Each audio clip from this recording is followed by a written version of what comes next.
What is going on, guys? It is Sawyer here, back again with another video. Ladies and gentlemen, I'm here with my dad today. What's up? What is good, bro? And ladies and gentlemen, today you already know we're going to be going over our predictions for WWE Survivor Series Wargames of 2024. Yeah, our predictions of the PLE.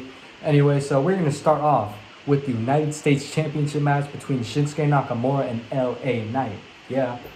So yeah, I'm glad they're doing. WWE's actually doing stuff with Shinsuke now. Yeah. So, yeah. Oh yeah. That was actually a surprise. He'd been gone so long, I forgot all about him.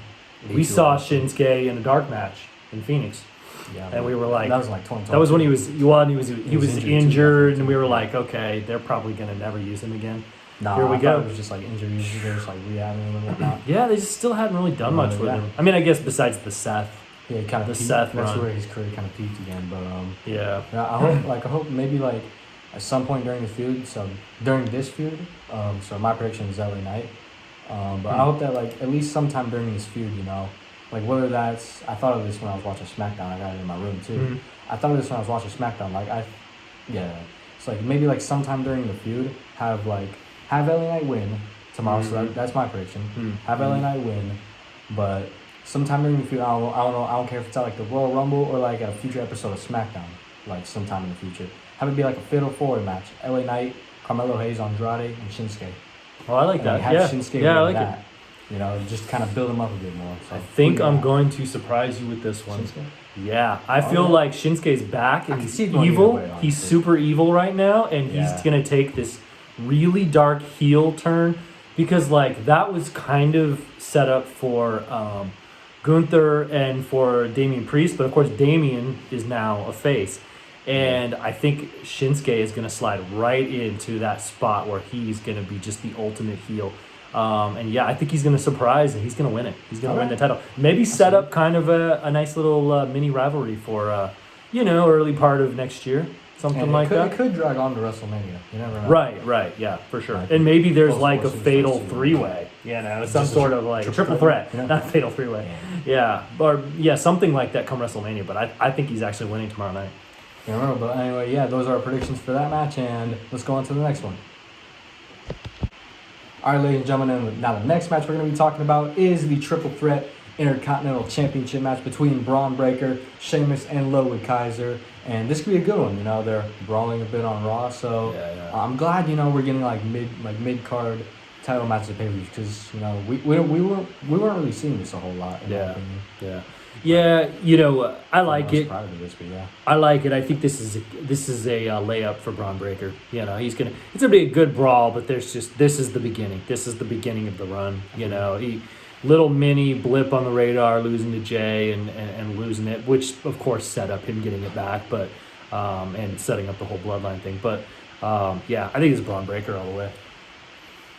Yeah, honestly, I think it's Braun Breaker for me too. Ludwig Kaiser, they're trying to build him up. I feel like since they are trying to build him up, that he'll eventually win a mid-card titles some point down the line. And I really want Sheamus to win just because he's never won the IC title, and if he wins, he'll be a Grand Slam champion. So that's why I want Sheamus to win. But yeah, Braun Breaker is just too dominant of a superstar right now, too dominant of an Intercontinental champion. So I got Braun Breaker. Yep. All right, ladies and gentlemen, the next match we're going to be talking about is, of course, Gunther versus Damian Priest for the World Heavyweight Championship, and I'll let you go first, bro. Yeah, this is kind of a tough one.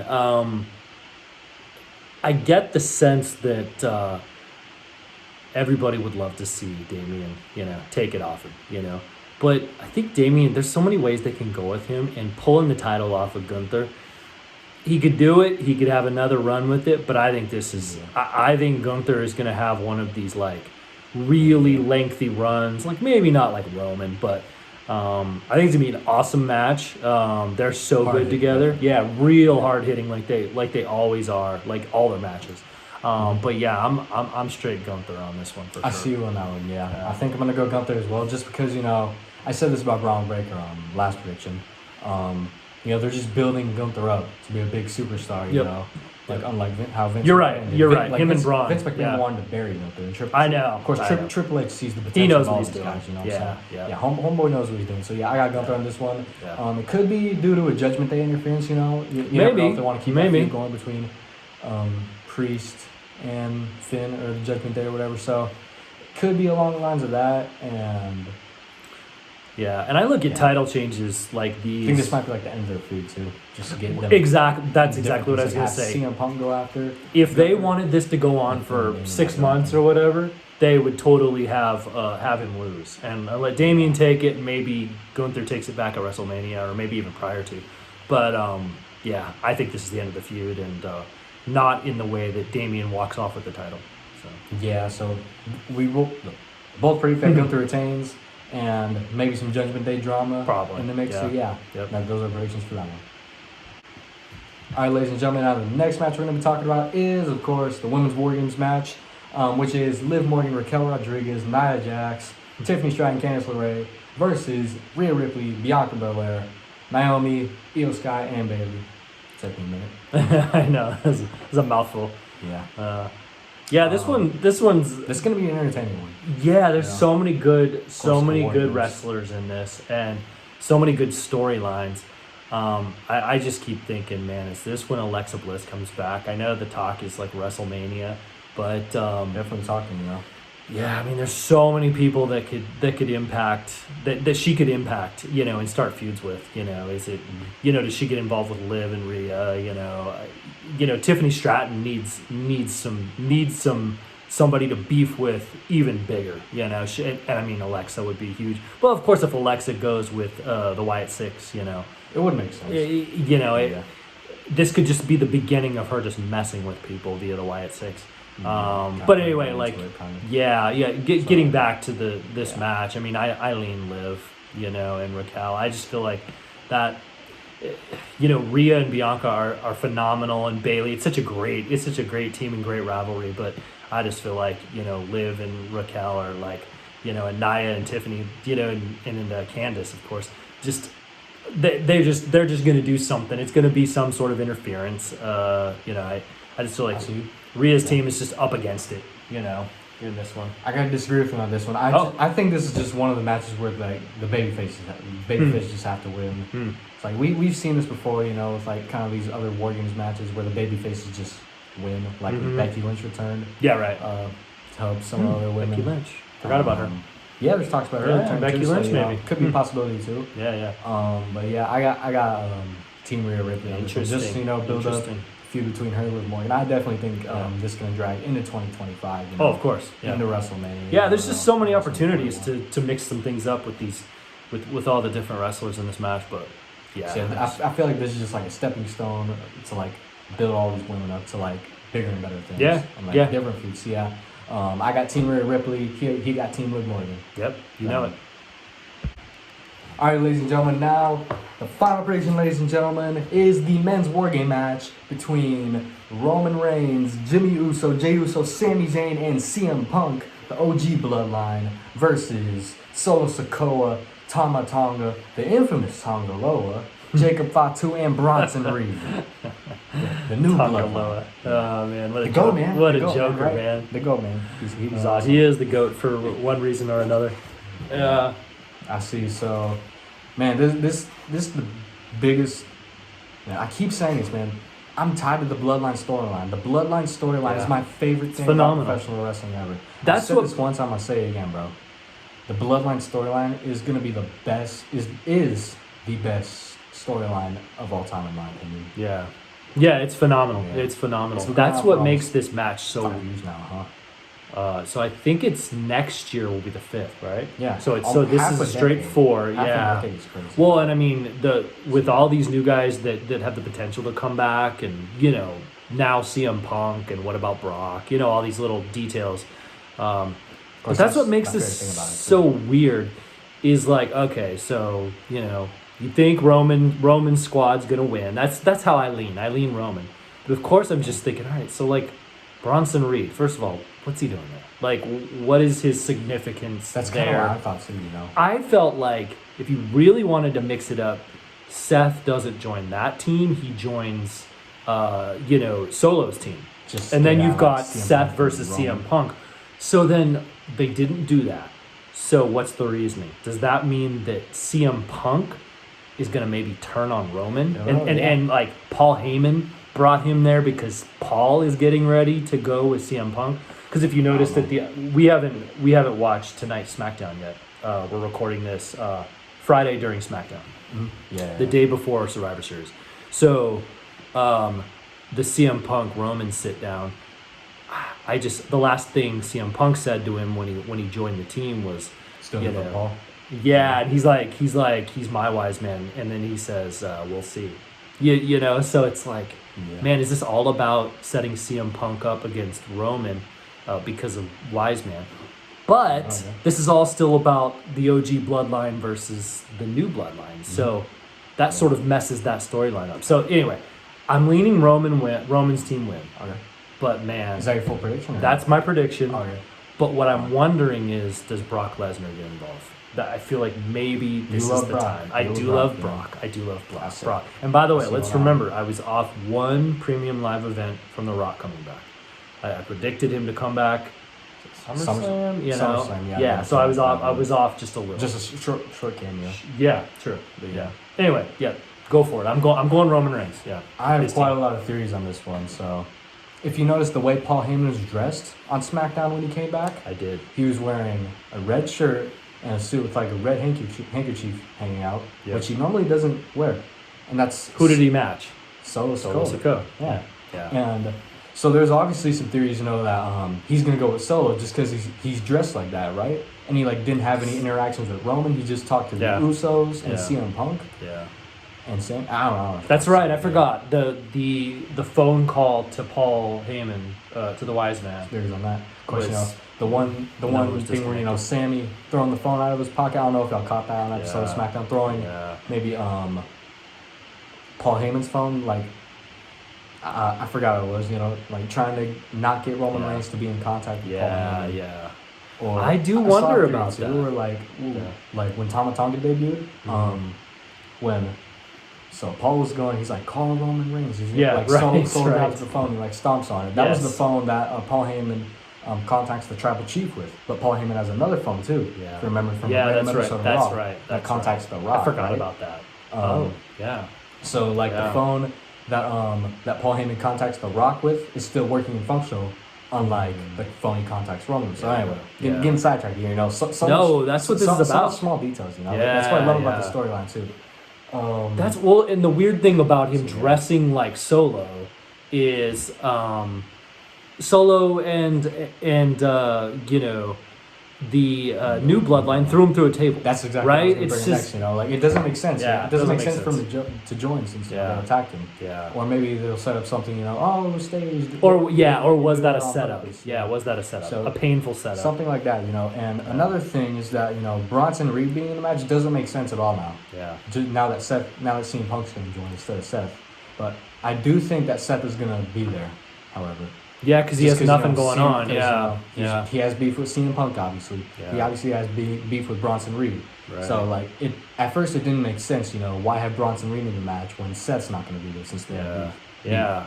I don't get it. I mean, there's no way, right, that CM Punk, it's not this simple, right, that CM Punk is going to have a little mini feud with Bronson Reed. I like Bronson Reed, and he's a big, tough dude, and like a really, really great wrestler. Definitely future star. But like, does that excite anybody? It didn't excite me when he had that little feud with Seth. It was good being on. It was fine, but like not really a plot to it. Yeah, it just, there has to be a reason, or is it the reason that Seth truly didn't want to be in this match and like told Triple H like, Roman, you know? I don't want to be involved in this, and maybe this is just like literally they had to fill in that spot with somebody, but I don't know, maybe there has to be something bigger that we're just not thinking of.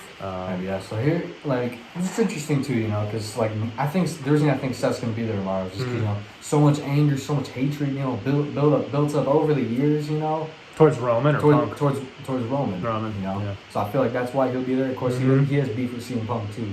So you know, he'll probably get his face there. You know, the thing is, last week he was like, I don't want to be involved.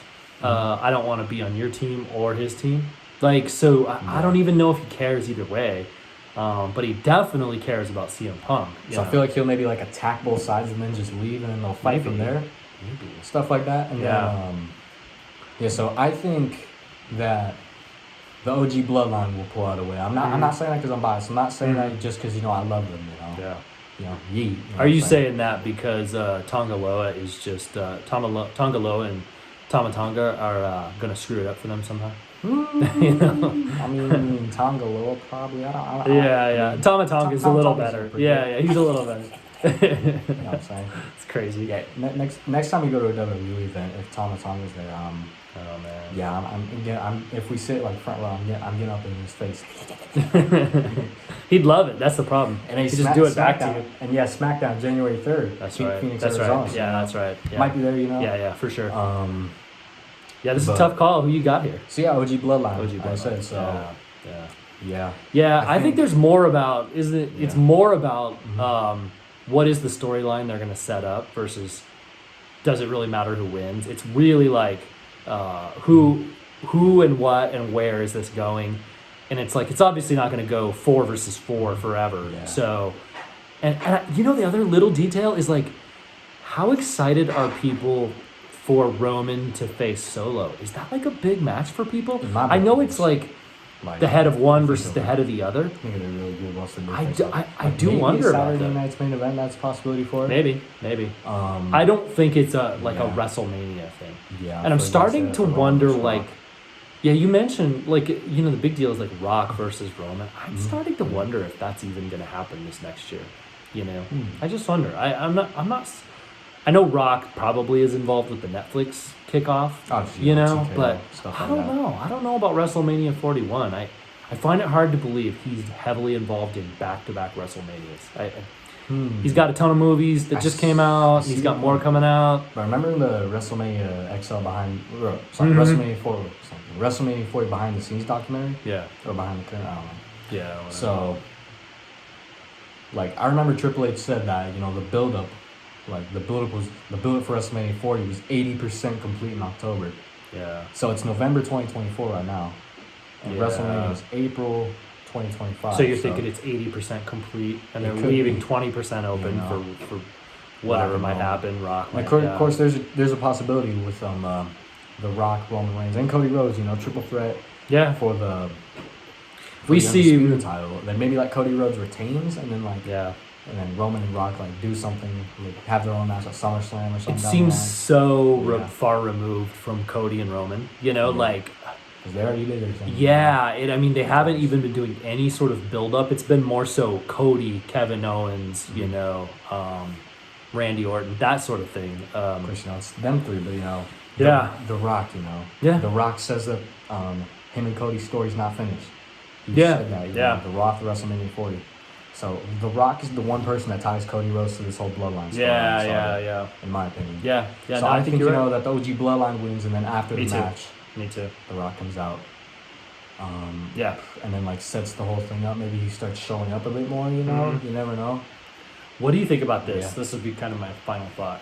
So I think I agree with you. I think they win. I think the OG bloodline win, and maybe there's like a deal with CM Punk and Roman where you're like, okay, are they trying to set something up? Like they fight, they get into an argument during the match, or something happens. And then this is my thought: is CM Punk just leaves with Paul Heyman? He leaves with Paul Heyman, and as they're getting ready to get out the doors, like they're down, and the bloodline are looking back, going, Paul, what are you doing? Brock is standing there, and Brock is waiting for them. I just have this weird feeling about Brock, and then it's like a whole fight over Paul Heyman. You know what I mean? Like the triple threat that no one saw coming. Brock versus CM Punk versus Roman. All the map history and whatnot. All the wise man thing. And maybe the Usos, and maybe the Usos. The Usos are going to go up against Tom and Tom. Of course, and get those titles. And that's the thing about this bloodline thing. It doesn't have to be resolved this time, nor does this mean that if there's a breakaway. There's definitely several reports I've heard of them continuing the Civil War into 2025 and whatnot. Yeah. So they definitely still got more in the tank. Yeah. Nope, I agree. I agree. Obviously, we're all over the place with this because this could obviously go anywhere. This recording's been going on for 11 minutes and 37 seconds now. I know. Yeah. That's how much we're invested in the storyline. Can't wait. So my final prediction is Roman OG Bloodline wins, and The Rock comes out after. Yeah, I'm right there with you, and I think it's Brock. Brock. Yeah, I'm thinking The Rock's gonna sit this one out, but yeah, can't wait. You think The Rock's gonna sit it out? Yeah, I don't think he's gonna be there. Yeah, I think Brock will be here and The Rock won't. That's my thing. Yeah. Is Brock like still like he is like still involved in the lawsuit? I think. I don't think so. I think he's just laying low. I think it's up to him. Maybe like the media's like gonna sit like Triple H, and everybody keeps on telling the media that obviously he's still involved, so we're not gonna bring him back here, stuff like that. And then he comes back. Then they're just like keeping that low. They're having him lay low. Brock is the guy no one talks about. He lives in Canada. Yeah. He has a ranch there. And Paul Heyman had a little interview where he was just online where he was talking about how like when people bring up, have you talked to Brock?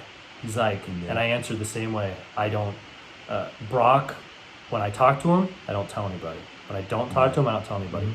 He's a private person about his off the field stuff. He's a private person. I saw the relationship with him and Brock is a mix between. So he's not. You're not getting anything. Yeah, it's a mix between like kayfabe and real life. So anyway, those are our final predictions for Survivor Series War Games, ladies and gentlemen. So if y'all enjoyed this video, make sure you guys like and subscribe. Turn on those notifications. I'll see you guys in the next video. Before you turn it off, dude, I do this in at the end of every single one of my videos. You gotta do it with me, man. What? Yeet. See y'all later.